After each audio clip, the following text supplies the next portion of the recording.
Hello, YouTube friends. I am here with Jordan Harbinger of The Jordan Harbinger Show. If you don't listen to his podcast, you are seriously missing out, but I get him today for a little interview. You're actually going to kind of interview me. We're going to go back and forth, and we're going to talk about all kinds of fun nonverbal tips. Here we go. Something that I think a lot of people want to know, from you especially, is how to get away from a conversation. Because we've talked a lot about how to start conversations and how to meet people and how to create good nonverbal first impressions. Yeah. And now we want, and we'll do more of that on the Jordan Harbinger Show because you and I have unfinished business, literally. Yes, always. We're going to create like a dozen hours of stuff, hopefully up here in Portland, where there's perfect environment for getting a lot of work done.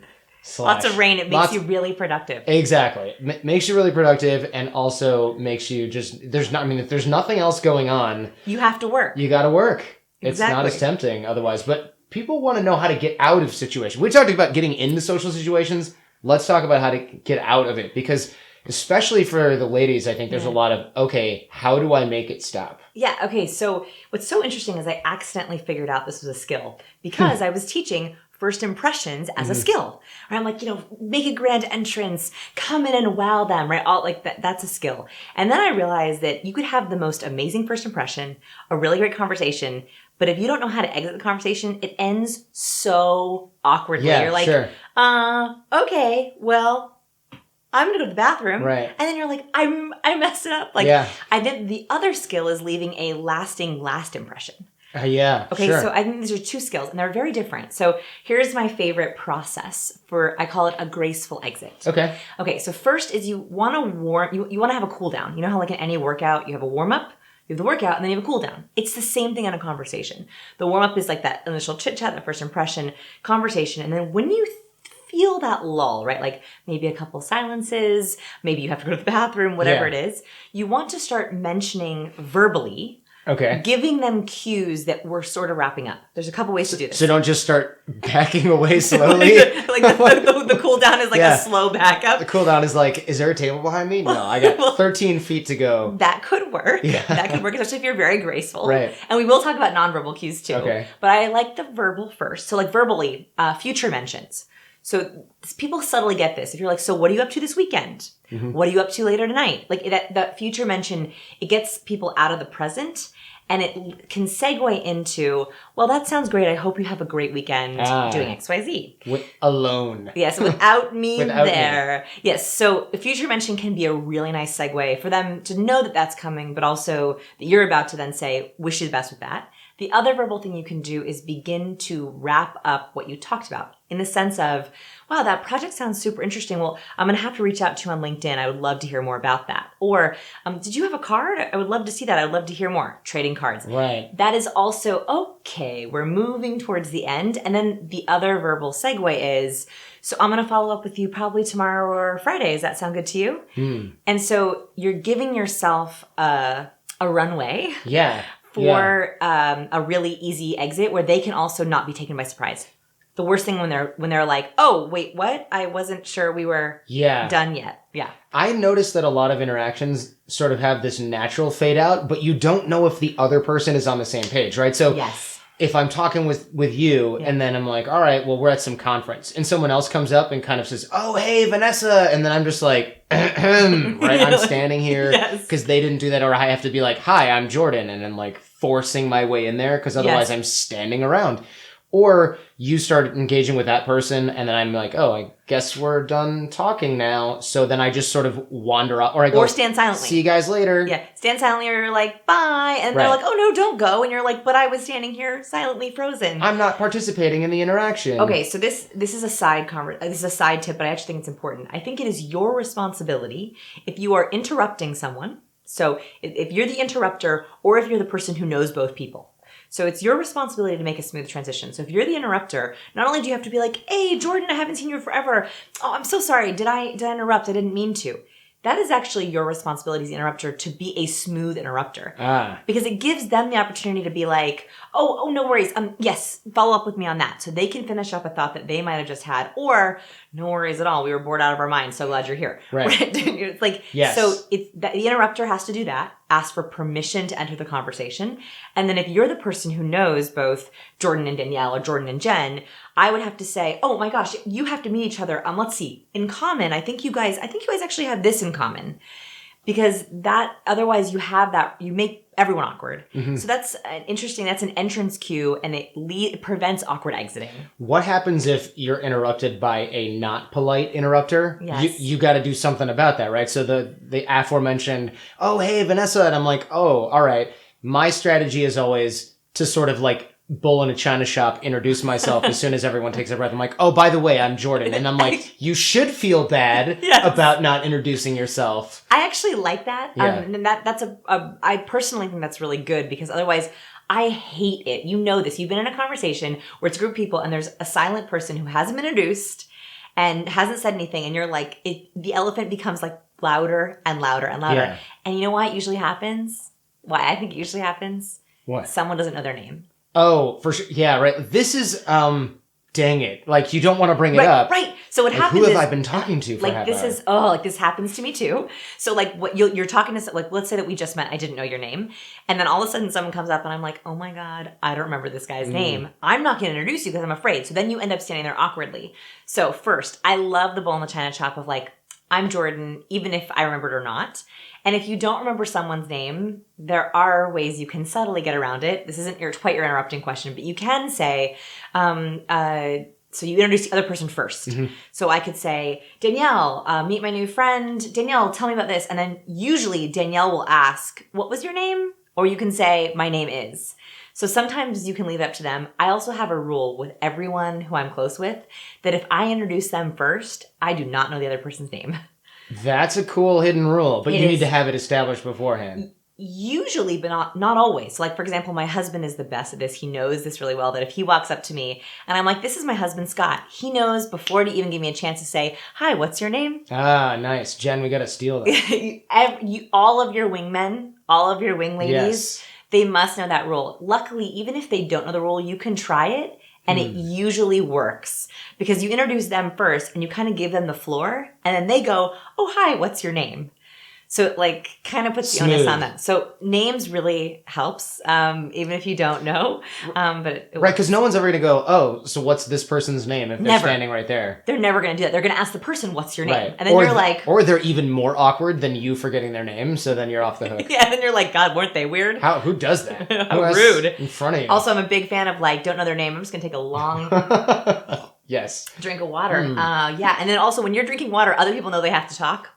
Right. So if you're like, hey, this is Danielle, and you take a big drink of water, and they know that it's their turn to say something, and they usually will.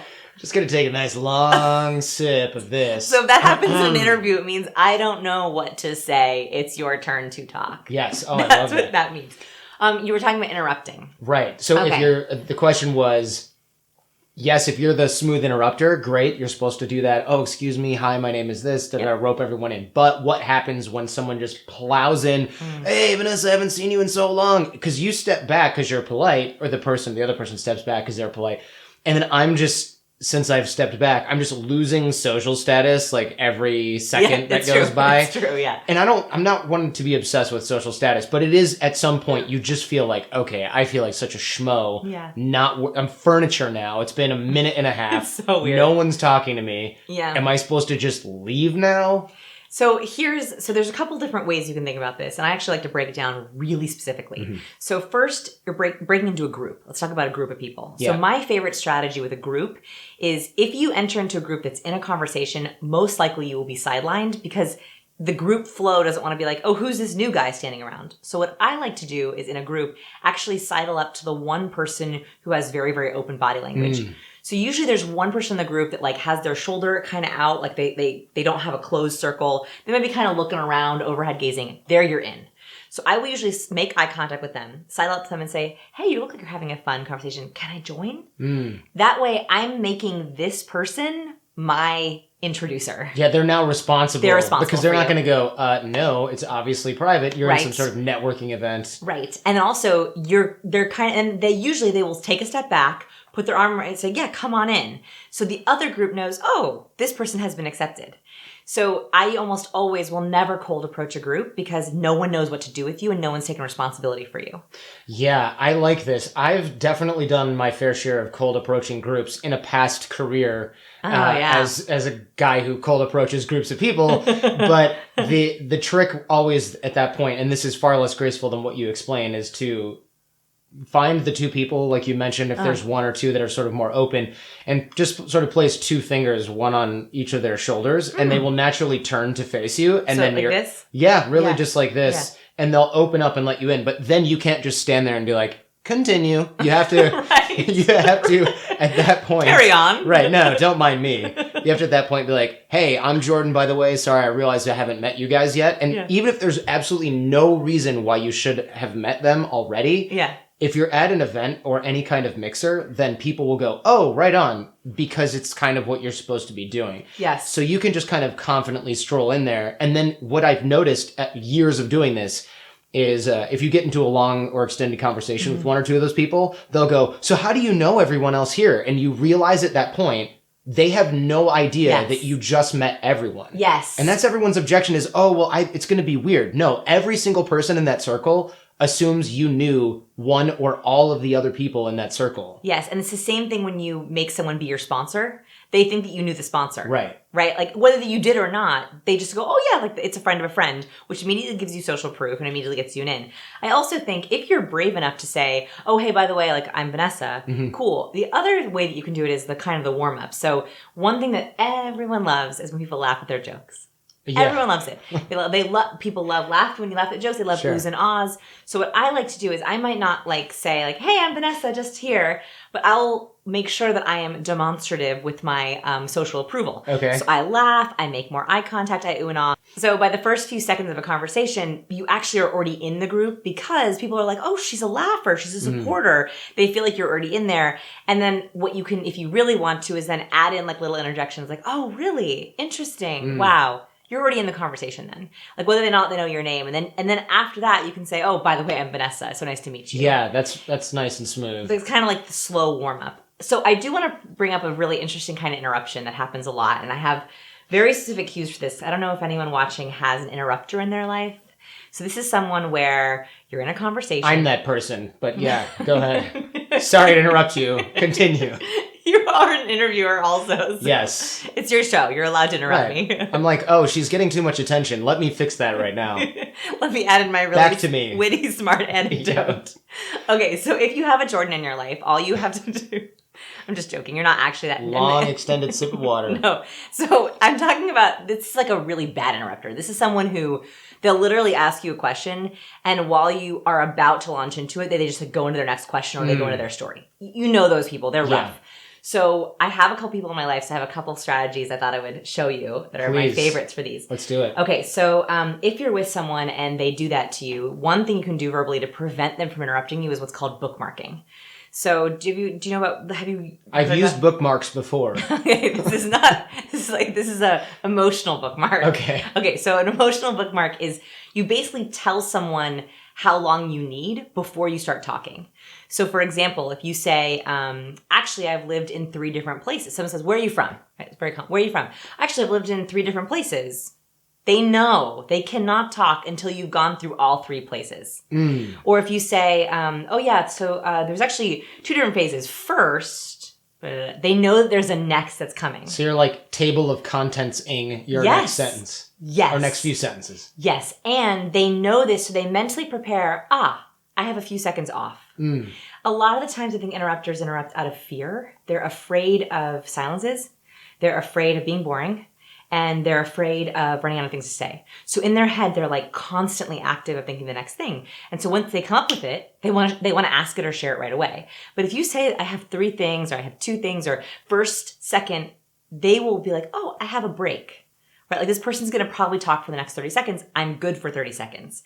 So that's one way to prevent an interrupter, especially if you have like a boss or a colleague interrupts in meetings. That works really well. What about the socially unaware interrupter that isn't going, oh, there's 3 things. They're just going, what am I going to say next to prove how interesting I am in this conversation? Because everybody knows those people. Oh, yeah. So then next level. So we're talking about levels of interruption. So the first one is bookmarking. Hopefully a sane, logical person will say, oh, I should wait my turn. Okay, but let's say that you have someone who has to be escalated. The other thing that you can do, there's 3 nonverbal cues I'm going to teach you. Okay. The first one is I call it the fish. So the fish. I want you to just try to guess. The fish. It sounds like you're just wiggling in there. I don't know. Am I close? No, but that's a good guess. No, but that's what fish do. So yeah, that's a good guess though. Right. Okay, so you'll get it once I do it. So when you're talking to someone and they interrupt and you open your mouth, we know this is a nonverbal sign. So it's like a fish face. Yes. Yeah, so I'm like. You can't see me doing that, but it even makes that kind of popping noise. Right. You know, oh, she was about to say something. Or like she was literally mid-breath or mid-sentence. So if someone's interrupting me, I will sometimes be like, and they know that I am holding my mouth open, that kind of O format, like a fish, because I want to say something. And it makes them feel rude. Yeah, that's a common technique that I have to use on the show sometimes if I'm interviewing someone live. Not you, of course, because you're experienced. I wouldn't say never. Mostly never. Yeah, mostly. That's honest. Yeah. That's true. Mostly never. I'll take it. But you can also do this with your hands where you, right? Am I you got it. Jumping the gun here? Yeah, you got it. So like the second one is we are trained as humans to know that our hand up, palm out means stop. Right. And so if you will be like, or you put your hand out. So the subtle one is just the hand out, right? Like it's almost like a pause. But if you really want someone to stop, especially like in a larger group, you can actually like almost... It's almost like you're raising your hand or stop. A gentle way to do this for me as a host is to have that hand out with my fingers open. Somehow fingers closed is a little bit more forceful. Fingers open is kind of like, I'm reaching for something, but really I'm just reaching for you to stop talking for 5 seconds or even 5 milliseconds so that I can interject because I'm trying to keep this conversation on track. It works perfectly in person. So you can do, I never heard of that's true actually. I don't know why that works. I don't know. It's just from testing it, this looks more forceful with my fingers closed than it does with my fingers open. This is like stop, right? Like if you're really, really, but like a casual kind of putting your hand out is like just a little pause. So you can also, by the way, if this works for your brand, you can also do the pupil. The pupil? Just like 1 second. Just like 1 second. So it's like just one. That's top level, like someone who's really bad at it, right? Because like what do parents and teachers do to little kids who are talking? Shh. Oh, yeah. So we know that this is a sign of like, wait 1 minute, shh, or it's not your turn yet. I'm trying to think if this looks... Oh, it looks like I'm thinking, but it also looks like you might let me in. Correct. Because I'm thinking, and I obviously have something... So I just did it also, though. I was like... Yeah. I actually didn't have anything to say, but I like... Thanks for that. Yeah. Interrupting. Oh, no, I don't have anything to contribute. I'm just trying to control the conversation. I wanted to show you how it worked in person. So, but like it somehow, if you're like, oh, aha, eureka. It actually looks like you're having the idea, but actually what you're doing is please just wait 1 second. So those are the kind of like nonverbal things you can do pretty easily. And of course, the absolute last level, touching them. So... Oh, right. Right. If I put a hand on your shoulder, it like, you know... That's kind of immediate. Yeah, that's something that works really well if you know the person. If you don't know them and they're a guy, you can get away with it 99% of the time. I would say be careful doing this to women if you're a man. Not universally, but it can be a little aggressive if you don't know the person at all and you just suddenly reach out because they might... Not that they would get the wrong idea, but it might just be like, whoa, I don't know you. Yeah. And some people are highly uncomfortable with this. I've learned that the hard way in the past. I 100% agree. I think that touch is the last level, especially if you're touching the opposite gender. When women to men and men to women, the absolute last level. If you touch someone and they recoil or like stiffen, I actually apologize for that. Yes, definitely. Like I'm like, oh, sorry about that. I just got excited for a second. Yeah, exactly. Because then you're at least saying, I'm sorry, I acknowledge that. And then you try to like diffuse the awkwardness with like a little bit of humor. Yeah. Right? So totally agree. Last level. I'll even take that tip away. Because if you can't get someone to stop talking with the fish, the finger, and the palm, it just sounds funny. Like the finger. Like the fish, the finger, and the palm, they're not someone you want to talk to. Yeah. Anyway, I think it typically happens in professional situations where you can't get away from them. I mean, if you're in a social situation and you can never talk, this is a person who maybe needs a little bit of a lecture after the conversation. Like, hey, you know, you never let, and you can never. It's better to lecture somebody about somebody else, right? If you have to do that. So instead of you never let me talk, you never let Jen speak. I noticed that. You never really let Jen speak. That way you're sticking up for them. You're not just forcing your agenda on them. Oh, I like that one. Like standing up for someone else. Right. Even though you're like, I know she's too polite to say this, but you never really let Scott talk. Oh, wow. That's such a good tip because then actually, like, then you're kind of in on it together. You're not criticizing them about you. Yeah. You're just like, I know and also you can be like, I know that like Scott's a little shy. Yeah. And I bet you that she doesn't even notice you're doing this, but I feel like, we should let her come out of her shell a little bit more. I love it. Yeah. Love it. It tends to be something that you can get away with as long as the other person's not there. Otherwise, you're just throwing them under the bus. Yeah, that sucks. Right? Oh, you never let Jen talk. No, I'm fine. Shut up. Or then you get someone who's like, I just want to apologize to you, Jen, for my rude. And they're like, what? Yeah, what are you talking about? Exactly. No, everything's That's fine. like even worse. Yeah, exactly. Yeah. No, Jordan said that you were upset that I was always interrupting. And I'm like, check, please. Gotta go. You're fighting your wife's battles. It's good. Yeah. Not that she needs that at all. So how to make a graceful exit with social cues. We talked a little about the future mentions. Yes. Oh, that sounds really great.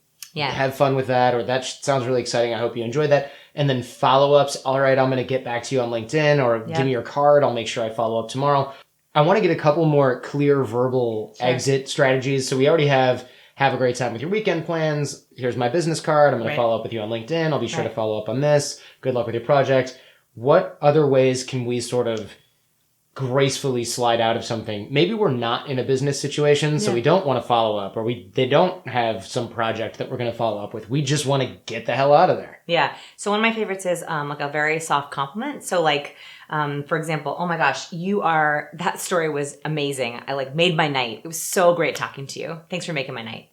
That's also like a very like nice way of saying like, you're great. That was a great story. You made my night. Great talking to you. It kind of leaves everyone being like, it's all downhill from here. See you later. You could literally say that. Do you know what I mean? That would be like a very funny thing to say. So kind of that compliment of like, you were the highlight of my night. It was so good talking to you. Everyone kind of walks away going, ha ha ha, like a jolly. Like, I'm so entertaining. Yeah. Why is she gone though? I'm that great. Where did she go? Shh. They didn't realize that until later. Right. They don't realize that yet. Yeah, that's one of my favorites. Nice. Okay, good. One that I stole from you is I'm going to go say hi to the host. I'll catch you guys in a bit.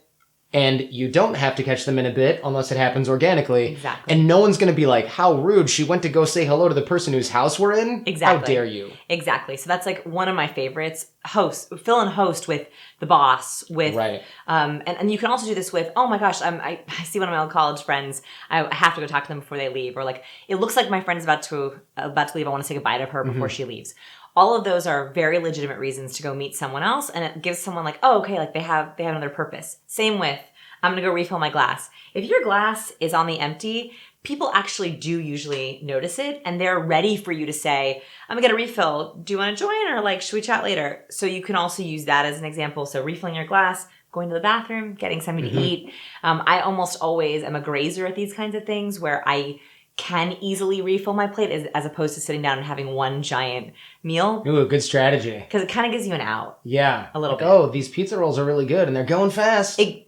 No joke. Like exactly. Like I gotta go get a refill before they all go out. Yeah, they have crab rangoon here, so screw you guys. I'm out. I gotta go. These pigs in a blanket are to die for. Yes. I've used that before, like not joking at all. So I think that those ones compliment and reasons to go. Oh, I love it. Okay, great. And so we have those sort of professional and not, I guess, more personal party excuses to go back. Casual, so casual, right? Like, so, you were great. You're so funny, right? People always like to hear they're funny. Of course. And / other friends came in, people get, also there's a big influx of people. The mood can sometimes change and people are very open to, clearly there's new people here. You want to go chat with them. Great. Yeah. Yeah, I dig that a lot. And this sort of dovetails nicely with something we talked about earlier on the Jordan Harbinger Show, which was bringing people to networking events, and then it's like, oh, I met a clinger. How do I get rid of them? And you have like the wingman strategy. And we can go over this stuff in another episode because I feel like you probably have a ton of those strategies as well. Clingers, oof. Yeah, clingers, or what do I do with this shy person that I feel bad for because I'm always compelled to sort of, it's like, but for the grace of God go I, right? This used to be me.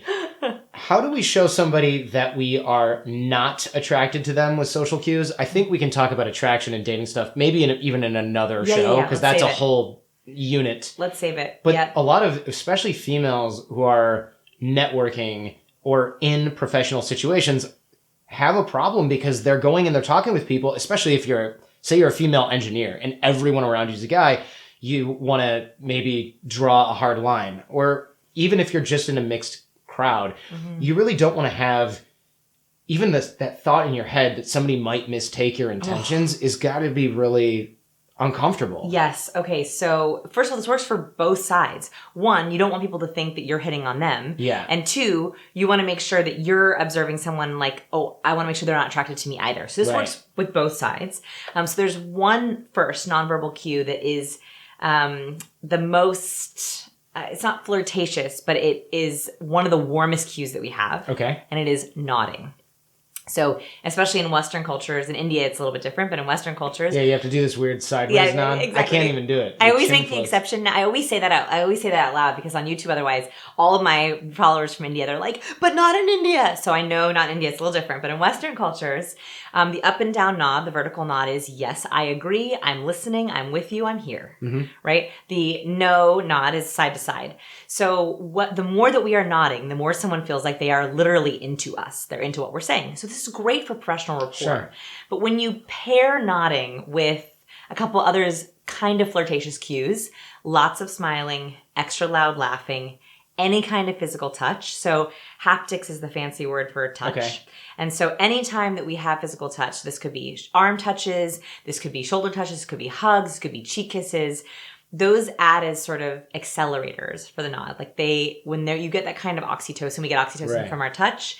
It's like adding fuel to a question mark of, is this person attracted to me? Is this person into me? Right. Okay. So what I would say is if you're really worried about someone, if you want to make sure that they know that you're not attracted to them, is actually nodding less.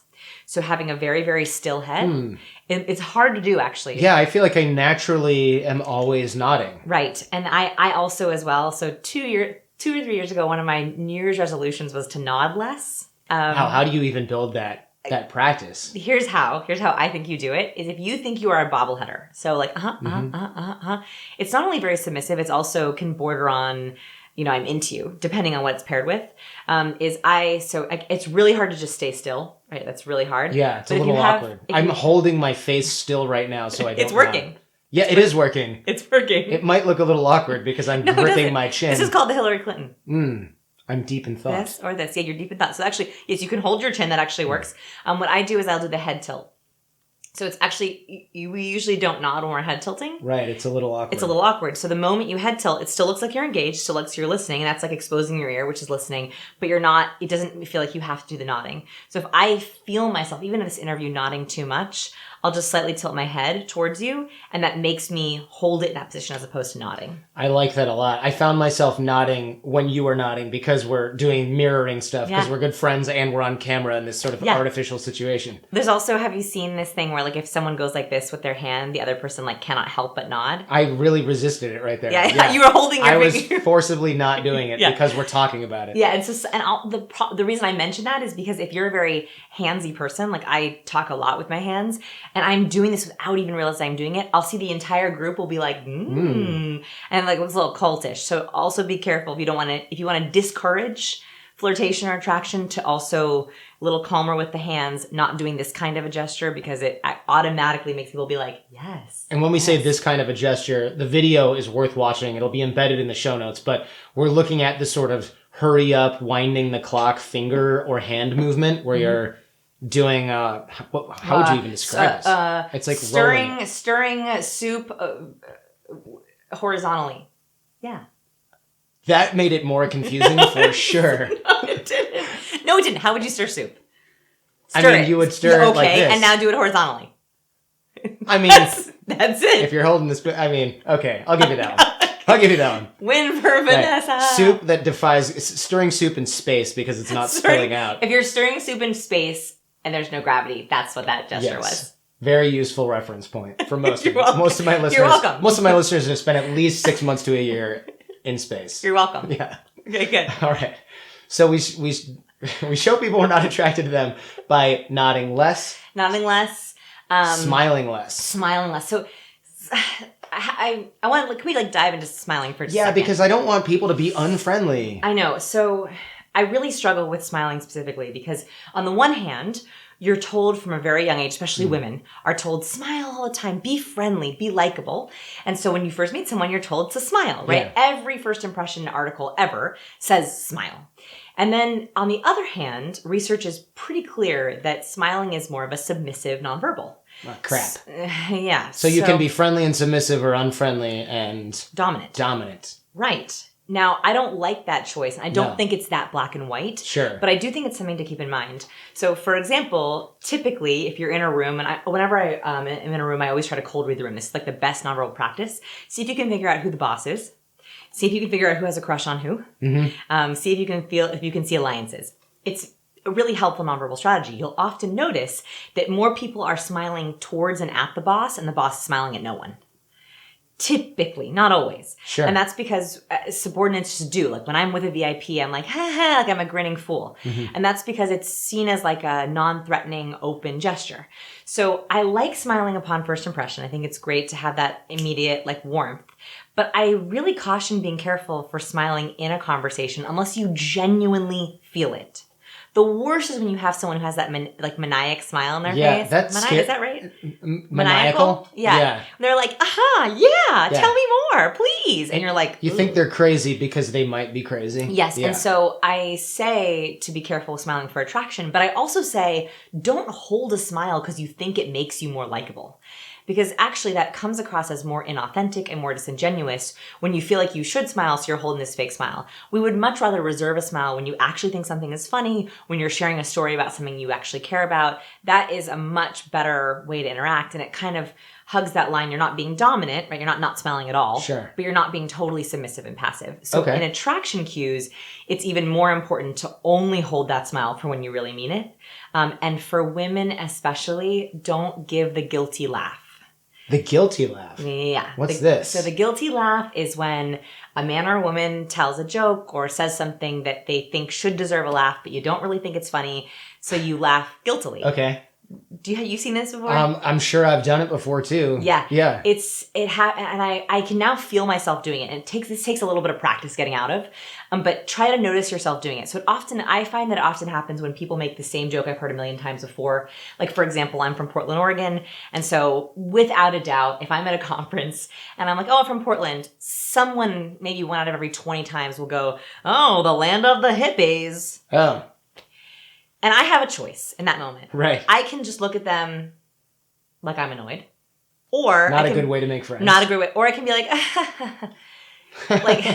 so both are terrible. Yeah, they're both terrible. Both are terrible. And so that's an example of, and if you have a name that does this, like some people have names that always have the same like Sharona, but I don't think that's probably not anyone's name. Have you ever met a Sharona? No, never mind. That was a terrible example. If there's a Sharona out there, I am sure that she has to guilty laugh all the time. Yeah. But there's other names that this happens with, like movie character or TV character names where someone's like, oh, like Katniss from Hunger Games. Right. There's probably no Katniss. Kirk, if your name is Kirk, you get Star Trek. Yeah, or like references. My husband's name is Scott, and if someone says Scotty, people are always like, beam me up, Scotty. Oh gosh. Oh wow. my, exactly. That never gets old. Yeah. Exactly. So what I would say is, if you really want to make sure that people are not mistaking you for attraction, and on bad dates, people are laughing, fake or not. It's just the way that they build likability. So or break awkward tension, right? Because laughter sort of processes any kind of tension. Exactly. It's like a massage for a social interaction. Right. Lubricant. Yeah. Right? It's like lubricant. It makes everything go smoother. So in a situation where you're worried I'm sending off the wrong cues or I don't want them to think I'm attractive, I would actually just maybe lightly smile or verbally acknowledge the joke. So instead of, so they say, oh, the land of the hippies, like marijuana, ha ha ha, whatever they say. Mm-hmm. Instead of me being like, ha ha ha, which is allowing some kind of attraction, I can say, actually, whatever my answer is, and verbally answer the question as opposed to acknowledging it as a joke. Oh, wow. So you can just take all of the wind out of that one. You can take all the wind out of it. Or you can, so sometimes what I'll say is, I'm actually a recovering Californian. So I counter it with another kind of soft joke. So I don't fake laugh. And they go, oh, really, California? And I'm like, yeah, so technically in Oregon, I'm the stuck up one. Right.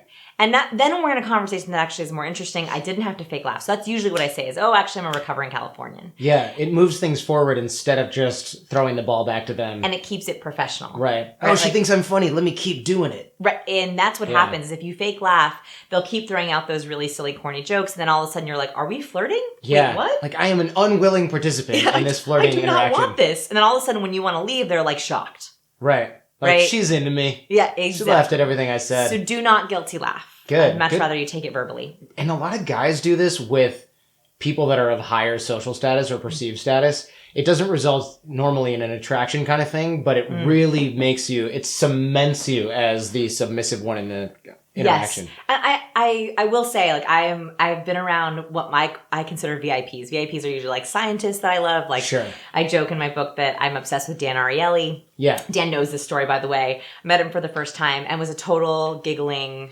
teenager, just because like he's like my favorite scientist, my favorite writer, and so I couldn't even help that. But being more aware of that's our instinct to do it, and it's totally a submissive gesture, at least helps you be like, okay, I don't want to go that way. I'd much rather have good verbal responses. And VIPs don't actually like that. Or they don't want you to make those kinds of It makes the whole situation more awkward and sort of reminds them like, hey, we're not treating you like a normal person. Exactly. And you're not someone that I could even be friends with. Right. Forget dating. You've written yourself out of the available pool of peers. Exactly. Yes. Yeah, which you don't want to do. Because normally in theory, you want to be at the same level as that person or try to get near it. We should have a whole episode on VIPs because I have a very... I think in business now, like if you want to really meet people and make good connections with them, it's not just like, oh, I met her once or I met him once. So we could talk a lot about VIPs and how to approach VIPs. Yeah, you're right. There is a delicate science to this because and I'm not throwing myself in the VIP pool, but to some people who are fans of the show, they might be feeling that. There's people who try to, and this, you're right, this is a whole show. There's people who try to be like, I'm going to treat Jordan like an equal. And they say things that are like borderline offensive. They're negs. And they're trying to be like, we're buddies, so I'm going to make fun of Jordan in front of all these people. And I'm like, dude, I don't know you. Yes. That happens to me all the time. Yeah. I have had, negging, I don't know if you're familiar with that. I remember it from the like pickup days where you're like, oh, that lipstick looks really good on you. I think my grandma has that color. Yes, exactly. It's or like a neg that I get often is, oh, you're nicer looking than your picture. Wow, that's super rude. I'm like, okay, thanks. Or someone once told me, oh, you're nicer than you look. You're not nicer looking than your picture. Your picture's way better than or that. Because someone once told me I'm nicer than I look, or I'm not as bitchy as I look. I'm like, oh, you don't. Yeah, that's really for that. And I do have RBF. Harsh. Like I have resting bitch face. So anyway, I've never seen that on you, for the record. Oh, maybe it's because you're always so happy to see me. Thank you. It's true. Yeah. And so like that is a neg that I get a lot, and I think that's I get it from those kind of people who want to be like friends, but we're not friends yet. Like my friends would never say that to me. No. Yeah. That's a good point. It's an attempt to be like, we're going to be bro-y with Jordan. I'm like, my friends don't say mean shit to me. They just don't. We just don't do that to each other unless we deserve it. But you wouldn't know that because we're not friends. I wonder if men sometimes I see like they like are very physical with each other. Yeah. Like I'll see like men who don't even know each other that will like shake their shoulders or like punch each other in the shoulder. And I'm like, why would you do that? Does that happen? It does, especially with immature guys or like people who relate on. Let me think about this. It's an immaturity thing because I used to do it a lot when I was more shy and awkward, because if I didn't know what to say, I'd be like, bam. And so people would be like, why did you just hit me really hard? And I was like, I don't know. Guys do this on TV and I don't know what to do with myself, right? That's high school. Yes. But I also noticed there is this physical dominance thing that happens with guys, and they'll be like, oh man, and they'll like, and I don't even want to do this to you because it's so awkward. They'll put your neck in the crook of the arm and drag you in almost like a headlock. Yes. Nobody should do this to a female, by the way. It is way too aggressive. But guys will do that to each other. And I'm like, I don't know you. Yeah. You are literally attacking me, and I'm freaking out now. That's what I've seen, and I have not seen it done with actual guy friends. I usually see it done with some kind of a difference where I'm like, ooh, that's awkward. Yeah, that's super So don't do awkward. that. Don't do that. No headlocks, no like, and if you grab someone on the shoulder, you really have to know them well enough. Like if I do this is fine, we're friends, but if I'm like gripping you and shaking you back and forth, again, I would never do that with a female. I would only do that to a guy I've known for a long time, and I'm really happy to see see them. So that's such a good point. So what you should never do non-verbally, I think, is also pats. So like patting is like a very submissive, it's like I'm dominant to you. So I don't know if you've ever seen this happen before, but like even like the kind of pat on like the shoulder, like, yeah, you're fine, little one. It's like that's incredibly weird, awkward, it's even in demonstration. I've seen actually bosses do it to employees, and I think they do it well-meaning. Like they think like, I'm acknowledging you non-verbally, good job. But actually it's very much like an owner and a dog. And so never do the pat, ever, ever, ever. So what is acceptable then? We've basically ruled out almost every single kind of physical touch. Basically just don't even look at people. Mirrored touch. My favorite is mirror touch. So mirroring is its own very delicate science because I hate when body language experts are like, oh, like if they're sitting like this, then you sit so like, now I'm like, I have to sit like this now. Now and we're having a conversation. It's so awkward and like it's so rarely done right. But I do like the idea of bids. So Dr. John Gottman is a researcher, marriage and family counselor. Right. And he has this idea of bids that couples especially, but everyone, you offer a request for a bid. So I might say to my husband, how do I look? That's a bid for affection, for reciprocation, for acknowledgement. He can say, you look great, honey. Right, that's a received bid. And you say, not as bitchy as you do on the cover of your book. Zing. Da-ding, ding, cha. Yeah. That's not how that. No. But bumch. Yes. What da-ding, ding, cha? No. That is the Chinese equivalent. I do speak a little Mandarin, so that's where that came from earlier today. Okay. Yeah. So he knows that's a bid or a request. This happens in friendships and relationships all the time, or even networking, right? Where someone can say, a question, or they make eye contact, or they make a nonverbal bid. Every time we do an interview, something funny happens, and I can't stop laughing.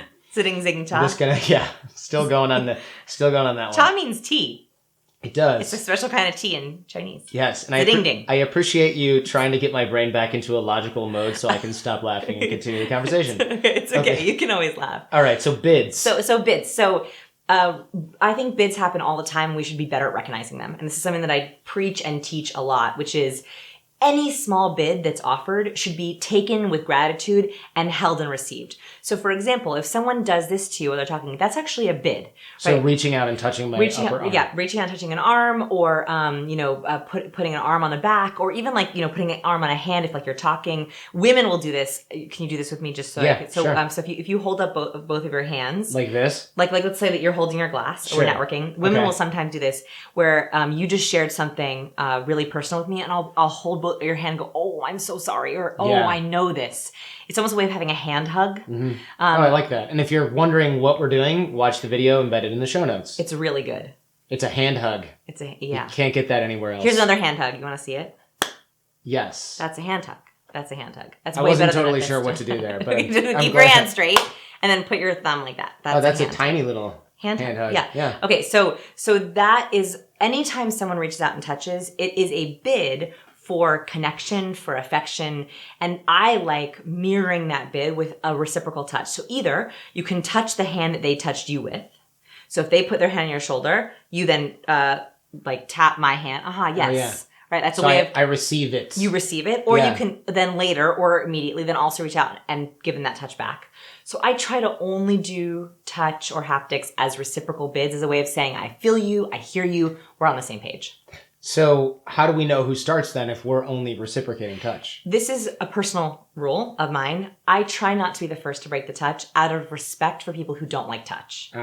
I have been burned 1 out of every 30 times. I used to touch, first, and you'll get someone who really doesn't like it, and it's really awkward. Really? I feel like I've just been mostly oblivious of that, or I probably... You know what? No, that's not entirely true. I have done that a lot, and when someone recoils, I usually start marginalizing them in the conversation. So if I'm talking with 3 or 4 people, and I touch the person next to me, and they're uncomfortable with it, I will immediately start talking with other people in the interaction. Oh, you punish them for it. Yeah, I basically punish them for it. You take their bid, you throw it on the floor, and you step on it. I'm like, look, you're rejecting my touch? You're shunned. Okay. That's option 1. Yeah, that's not nice. That's option 1. So I'll tell you the moment I decided I was never doing this again. There was a moment. I don't think I've actually shared this before. So I was pitching a television show at a major network. This is when I was living in Los Angeles. And it was a major, major meeting at a big network that you've heard of before. And the booking executive, we had this great meeting. At the end of the meeting, it was a long meeting. It was like an hour. And I was talking about very personal things. And so were they. And what they wanted. It ended really well. So it was one of those moments where I wasn't sure if he was coming in for a handshake or a hug. And I felt the meeting went really well. And so I said, "Oh, I'm a hugger." And he goes, "Well, I'm not." Oh, ouch. Then he just like spiked your bid. He stood there limply while I hugged him. Oh my God. It was. Oh my goodness. And I didn't get the show, and I have no idea if this had anything to do with it, but I swear it did. I swear I left the worst last impression. And I was like sweating afterwards. I felt so bad. And from that moment on, I was like, I am never first touching.